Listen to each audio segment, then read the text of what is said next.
I'm going to take you through how I mastered a song called What Love Is by Bro Candy. I'll play the before and then I'll switch to the after.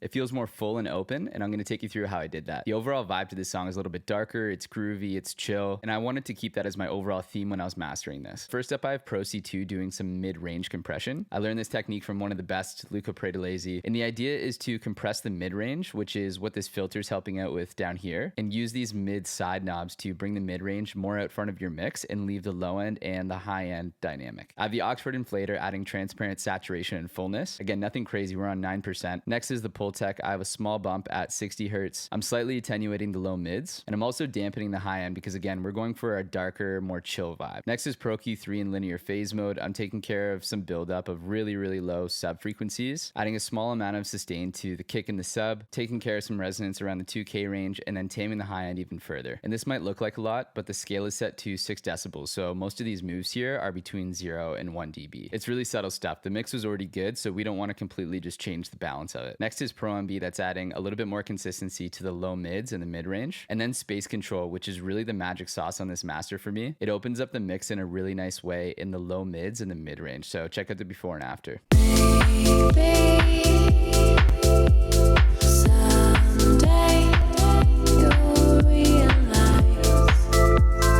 And then on the dynamic side, there's a small amount of compression to bring the mix together, clipping with standard clip, and then lastly Pro L2, which is doing at most 2 to 3 decibels of gain reduction. Definitely check out the track if you haven't yet. I hope that helps, and hit me up if you want to work together.